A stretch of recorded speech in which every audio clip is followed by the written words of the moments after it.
We're going to get started in a minute as soon as I can turn off my auto lock.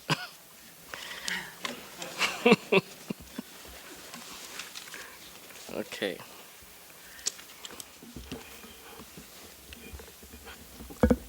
So, welcome to Reorientations. My name is Ronaldo Walcott. Can you hear me? Okay. So my name is Ronaldo Walcott, and I'm a faculty member at OISE-UT. And it is my distinct pleasure to be asked to moderate this roundtable this afternoon. So we have 4 important scholars, critics, who will be presenting on Richard Fung's oeuvre. It is also my task to alert you to the fact that Professor Lisa Lowe is unfortunately not able to be with us because of an emergency that called her away to California. Just a couple of weeks ago in Cambridge, Professor Lowe was expressing to me excited anticipation in participating in this event. So we're sad that she can't be here today. We will miss her presence. In Professor Lowe's absence, the organizers have asked me to say a few words about Richard's work. I will make my comment as a way to introduce the speakers who will be more substantive than me. I am sure of that. So, Errantry, the works of Richard Fung. Sometime around the fall of 1990, well over 50 students registered to take a course at OISE that was being offered by Roger Simon and Henry Giroux, who was visiting professor that term. Indeed, the course was so oversubscribed that Simon and Giroux had to split it into 2, since no one was willing to drop the course to make the numbers manageable for teaching. Richard Fung was in one section and I was in the other. The course was an intense conversation on identity, politics, migration, representation, and so on, read through the works of Fanon, Paulo Freire, Bell Hooks, and many others. In moments like these, retrospectives, nostalgia can be a useful way to critically engage thoughts, ideas, and political insights. Indeed, nostalgia is not always problematic. It can be an opening to critical re-engagements and can point to critical reassessments. It does not have to be sentimental. Many of the folks who participated in the 2 sections of that course engaged in vigorous debate. Sometimes it was pretty painful and nasty. Contestation and political action at what was the beginning of the waning of OISE as a significant graduate educational institution in this country. We did not know it then, but the early 1990s was the beginning of the end of the legendary OISE. Richard Fung and I were enrolled in graduate degrees around the same time at OISE. It was a time when it was possible to produce scholarship in a wide array of areas at OISE, and in particular, cultural studies had come into its full possibilities as an area of intellectual maturity and inquiry that could authorize knowledge and its production across a wide range of formats and scholarly areas. Roger Simon guided many of us in our studies from 1990 till about 1998. And I'm marking that because I left OISE just prior to 98, so that's just my arbitrary marker. Obviously, Roger continued to teach well after that. I would never forget the screening of my mother's place at OISE sometime around 1991 in what was then the Speakers Series of Critical Pedagogy and Cultural Studies Forum, where faculty and students, internal and external to OISE, presented work in progress as well as polished work ready for publication to the community. The Speakers Series was a place of intense debate. Fung's video ignited a robust debate about migration, class, ethnicity, and race. I played a small role in that debate, adding my own Black Caribbean inflected insights to the conversation that occurred after the screening. I was particularly intrigued by the representation of ethnicity and class in Richard's video essay on his mother. I still remember that some people felt it was in bad taste to raise such questions. Tensions ran high after the screening. I had been familiar with Richard's work before encountering him at OISE, but I got to know his work better while at OISE and much later while working with him when he was the administrative director of the Center for Media and Culture in Education at OISE. Again, the center seemed to signal a possibility that quickly disappeared. And when Richard and I sat on the Fuse editorial collective, I also got to see a different side of his critical insights as an artist intellectual. While at CMCE, Richard worked with faculty and students to produce events that critically engage art, pedagogy, and politics. One of the most stunningly memorable of those events was the Conference Terms of Engagement, which brought together filmmakers, academics, film archivists, among others, to engage the multiple dynamics of the moving image for memory, politics, pedagogy, and art. I nostalgically recall these moments because they allow me an avenue to make some broader comments about Richard's work as an artist intellectual. I early referred to Fung's works as video essays, especially the works beginning with My Mother's Place.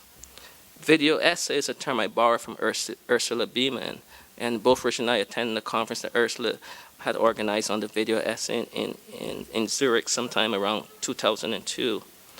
Because in those works, Richard's narrative is equally as important as the images on the screen. His video essays orient and disorient. Pamela Rossi, writing of the video essay and Beeman's definition of it, states, and I quote, "In her commentary on video essays, Beeman characterizes them as part documentary, part art, transgressing the borders of both.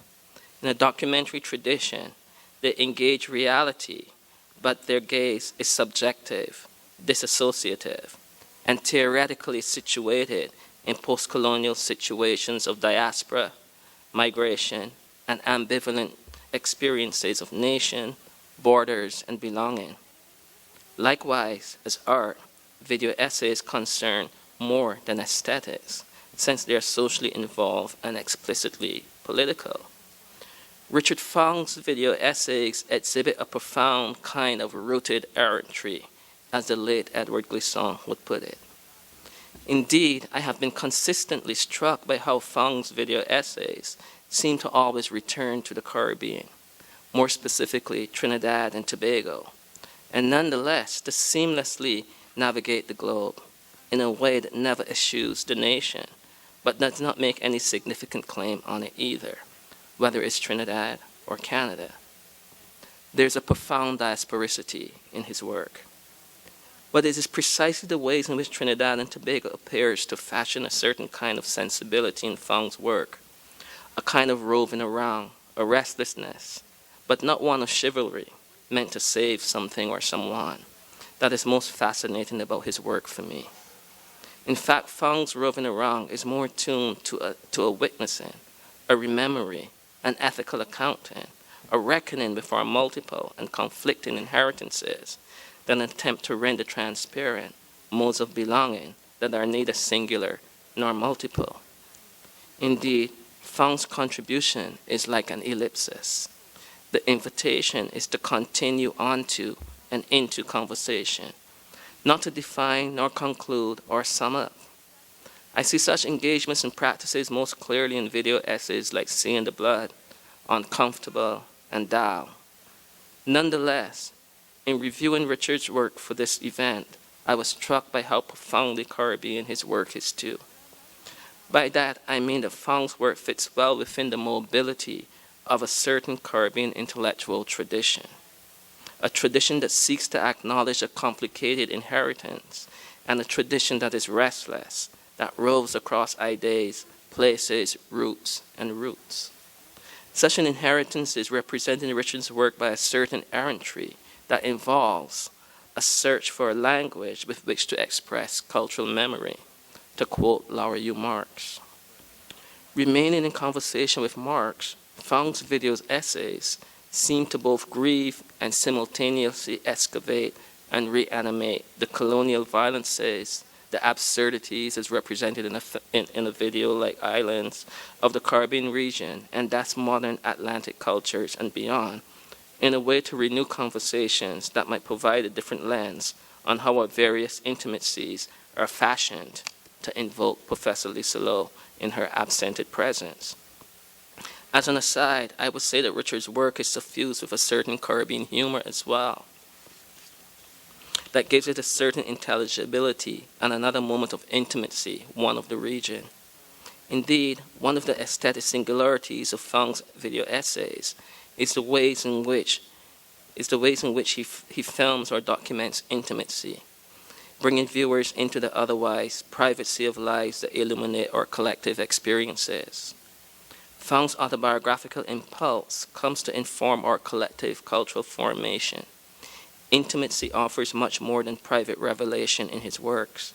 Fung's video essays work against the public-private split, demonstrating how such a split is central to that which might prohibit or knowing more deeply our collective livable intimacies, especially those that are denied or made absent by ongoing coloniality.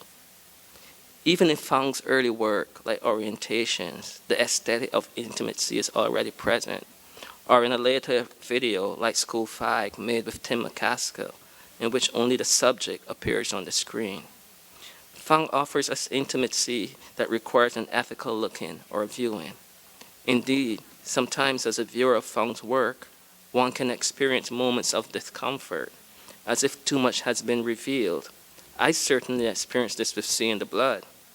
However, it is precisely the project of revelation and its provocation into conversation, into debate, and so on that makes Richard's work its most significant points, that gives Richard's work, its most significant points of engagement for me. In some ways then, Fung's project might require us to think intimacy anew.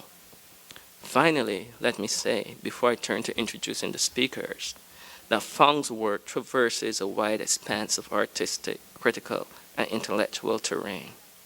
Richard has been at the forefront of debates on representation, cultural appropriation, art making, activism and its politics, art policy, and the radical work of making freedom appear in its broadest global forms. In this instance, I think of his work in the Palestinian freedom struggle and queer struggles.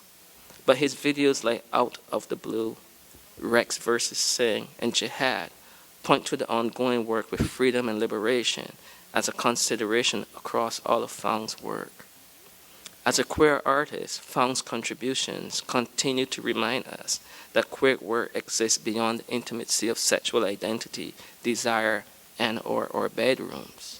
And yet he reminds us of this too, especially with its political edge in Dirty Laundry. In this regard, it seems to me that it is also possible to read Richard's work as the errant queer, roving beyond sexual identity to provoke conversations about what it means to be